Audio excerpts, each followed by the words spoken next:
রোহিত শর্মার মতো player number 7 থেকে ওপেনার এসে 10,000 রান করে ফেলছে।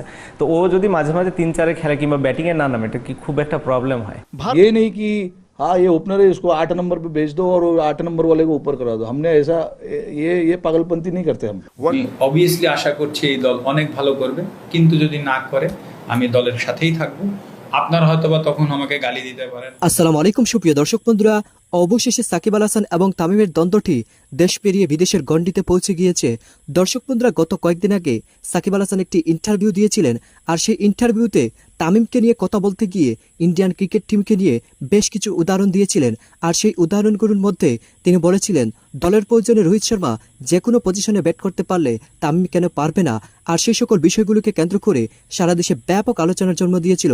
কিন্তু শেষ পর্যন্ত এবার সেই সকল বিষয় নিয়ে মুখ খুলেছেন ইন্ডিয়ান ক্যাপ্টেন রোহিত শর্মা, এবং তিনি সেই সকল বিষয়গুলোকে কেন্দ্র করে তিনি এমন কিছু কথাবার্তা বলে যাচ্ছেন যে কথাগুলো শুনলে আপনি অবাক হয়ে যাবেন।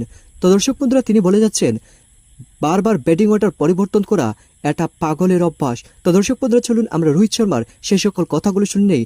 অন্যদিকে বাংলাদেশ টিমকে নিয়ে এমন কিছু বার্তা দিয়েছেন মাশরাফি বিন মুর্তজা, এবং তিনি বলে যাচ্ছেন আমি দলের সাথে আছি, আপনারাও টাইগারদের সাথে থাকুন। তো দর্শক বন্ধুরা, চলুন আমরা প্রথমে রোহিত শর্মার সেই সকল কথাগুলো শুনে। রোহিত শর্মার মতো প্লেয়ার নাম্বার 7 থেকে ওপেনার এসে 10,000 রান করে ফেলছে।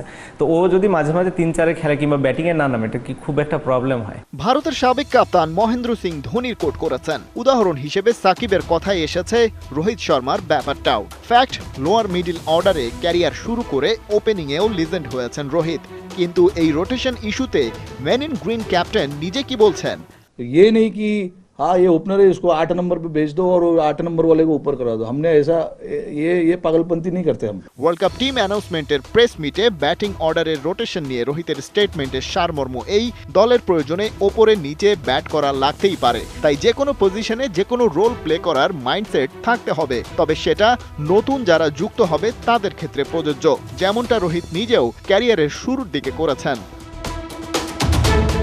কিন্তু যারা সেট হয়ে গেছেন, যেমন ওপেনিংয়ে রোহিত, 3-এ বিরাট কোহলি, আবার লোয়ার অর্ডারে 5 নম্বরে কেএল রাহুল, 6-এ হার্দিক পান্ডিয়া, 7-এ রবীন্দ্র জাদেজা, তাদের জায়গা ওলট পালট করা পাগলামি ছাড়া আর কিছুই না। আর তেমনটা ইন্ডিয়ান টিম ম্যানেজমেন্ট করেও না। কিন্তু ওই পাগলামিটাই করতে চেয়েছে বিসিবি। তামিমকে পাঠানো হবে মিডল অর্ডারে, এমন অদ্ভুত গেম প্ল্যান সাজানো হয়েছে। তাও আবার সেটা দল ঘোষণার আগে, যে তামিম দীর্ঘ 1.5 যুগের ক্যারিয়ারে কখনো 1 কিংবা 2 নম্বরের বাইরে ব্যাট করেনি, তাকে ডিমোশন দেয়া। সেই প্রস্তাব আবার টিম ম্যানেজমেন্টের কেউ নয়, দিয়েছেন কোনো এক বিসিবি কর্তা, এবং কোনো টিম মিটিংয়ে নয়, নির্দেশনা আসে ফোন কলে দল ঘোষণার বেশ আগেই। এসব থেকেই পরিষ্কার বোঝা যায় তামিমকে পরিকল্পনা করে আসলে বাদ দিতে চেয়েছিল বিসিবি।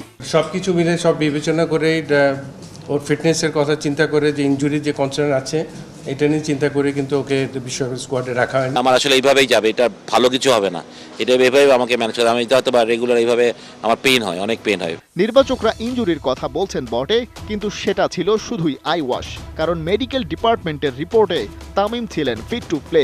ফিজিও রিপোর্টটা যেটা ছিল, ফিজিও রিপোর্টে আমার কন্ডিশনটা বলা হয়েছিল যে প্রথম ম্যাচের পর এমন পেন হয়েছিল, সেকেন্ড ম্যাচের পর এমন পেন হয়েছে, আর এই আজকের দিনে হিসাবে he is available for selection for the 26th game. সাকিবের উদাহরণ খারিজ হয় রোহিতের বক্তব্যে। প্রধান নির্বাচক তথা বিসিবি যা বলছে সেটা মিথ্যে, তাও প্রমাণিত। যে সত্যিটা কারো স্বীকার করার সাহস নেই তা হলো তামিমকে বাদ দিতে দীর্ঘমেয়াদী এক বড় সড়ো মাস্টার প্ল্যান বাস্তবায়ন করা হয়েছে। স্রেফ খেলাধুলা ভালোবাসেন বলেই ঘটনার সাথে জড়িয়েছিলেন প্রধানমন্ত্রীও, কিন্তু তার ইচ্ছেকেও এড়িয়ে যাওয়া হয়েছে কৌশলে। এখন প্রশ্ন হলো, সেই সাহস দেখালো কারা, আর কারাই বা এই মাস্টার প্ল্যানের স্টেক হোল্ডার? খালিদ জামিল, 71। আমি অবভিয়াসলি আশা করছি এই দল অনেক ভালো করবে, কিন্তু যদি না করে আমি দলের সাথেই থাকবো। আপনারা হয়তোবা তখন আমাকে গালি দিতে পারেন, আমাকে নিয়ে ট্রল করতে পারেন, which is up to you. Come on Tigers, show the world how good you are. তো দর্শক বন্ধুরা, আপনারা হয়তো এই পুরো ভিডিওটি দেখে এবং এই সকল কথাগুলো শুনে অবশ্যই বুঝতে পেরেছেন, অবশেষে গত কয়েকদিন আগে ইন্টারভিউতে বলা কথাগুলো, সাকিব আল হাসানের সেই কথাগুলো নিয়ে আবার মুখ খুলেছেন ইন্ডিয়ান ক্যাপ্টেন রোহিত শর্মা এবং তিনি সেই সকল বিষয়গুলো একে একে উদাহরণ দিয়ে দিয়েছেন। তো দর্শক বন্ধুরা, আসলে এই সকল বিষয়গুলো কোথায় যে যাচ্ছে সেটা হয়তো বলা মুশকিল। তো দর্শক বন্ধুরা, আপনারা এই সকল কথাগুলো শুনে এবং এই সকল বিষয়গুলো জেনে আপনাদের কাছে কি মনে হচ্ছে অবশ্যই কমেন্ট করে জানিয়ে দিবেন। তো দর্শক বন্ধুরা, ভালো থাকুন, সুস্থ থাকুন। আল্লাহ হাফিজ। আসসালামু আলাইকুম রহমতুল্লাহ।